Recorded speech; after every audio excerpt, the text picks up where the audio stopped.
மந்திரிய நிர்வாகிகளுக்கும் சொல்கிறது, தயவுசெய்து சால்வைகளை நிறுத்திடுங்க.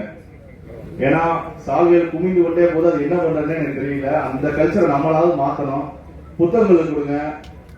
ஒரு புக் நோட்டு வாங்கிட்டீங்கன்னா அது பசங்களுக்கு கொடுத்துடலாம். பாரதி நாட்கள் எவ்வளவு புக்ஸ் எழுதோ நம்ம ஒரு லைப்ரரி கொடுத்துடலாம். நோட்ஸ் புக்ஸ் நிறைய சேருதுன்னா அது வந்து ஒரு பள்ளிக்கூடங்களுக்கு கொடுத்துடலாம். மாணவர்களுக்காக உதவும். ஸோ உதவி பெற மாதிரி ஒரு பொருளை கொடுத்தீங்கன்னா நல்லா இருக்கும். ஏன்னா ஒரு சால்வை 300-400 1000 வரைக்கும் வாங்குறீங்க. அது குமிஞ்சுக்கிட்டே போகுது. எதனாலும் பண்ண முடியுமாங்க? அது எந்த வகையிலையும் பயன்பெறப்படுறது இல்லை. நான் மறுபடியும் சொல்லிட்டேன். அதனால அடுத்த வாரத்துல இருந்து கோச்சிக்காதீங்க. யாராவது சால்வையோட வந்தீங்கன்னா நான் ஏற்றுக்க மாட்டேன்.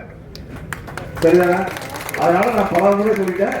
இங்க இருக்க ஒன்றிய நிர்வாகிகள் அவங்க உறுப்பினர்கிட்ட சொல்லியிருக்கேன், ஏதாவது உபயோகமான பொருள் கொண்டு வாங்க, செடி கொண்டு வாங்க.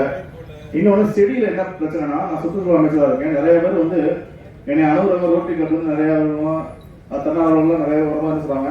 சார் நான் 50 லட்சம் செடி வச்சேன், 6 லட்சம் செடி வச்சேன்றாங்க. என்னன்னா ஏதாவது மிச்சம் இருக்கா? இங்கேயும் உங்களுக்கு எவ்வளவு வைக்கிறாங்க.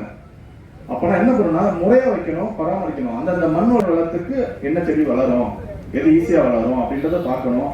எது ஏன்னா நமக்கு செடி எதுக்காக வைக்கிறோம்? நம்மளுக்கு கார்பன் எமிஷனை கம்மி பண்ணுறதுக்காக வைக்கிறோம். ஏன்னா நிறைய உங்களுக்கு வண்டிகளால வர புகையினால வர கார்பன் எமிஷனால தான் நம்மளுக்கு வந்து சில மலைகள் பெய்யறது இது வருதுன்றக்காக நம்ம வைக்கிறோம். அப்படின்னும் போது நம்மளுக்கு நிழல் தரணும். இந்த கார்பன் எமிஷனை கம்மி பண்றதுக்கு ஏதுவாக செடிகள் எது இருக்கோ அதை பார்த்து வைங்க.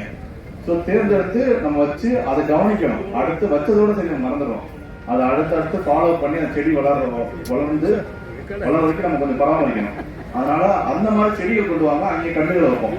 சரிங்களா? அந்த மாதிரி விஷயங்கள் கொண்டு வாங்க. ஒரு செடி கண்டுகள் 30 ரூபா தான் வரும். ஸோ அந்த மாதிரி விஷயத்தை வாங்கிக்குவாங்க. அப்போ ஒரு சால்வை வாங்குறதுக்கு ஒரு செடி எத்தனை வாங்கிடலாம்? 10 செடி வாங்கிடலாம். அதை உபயோகமானவங்களுக்கு கொடுக்கலாம். சரிங்களா? அந்த மாதிரி இதை ஒரு வேண்டுகோளாகவும் ஒரு கட்டளையாகவும் நான்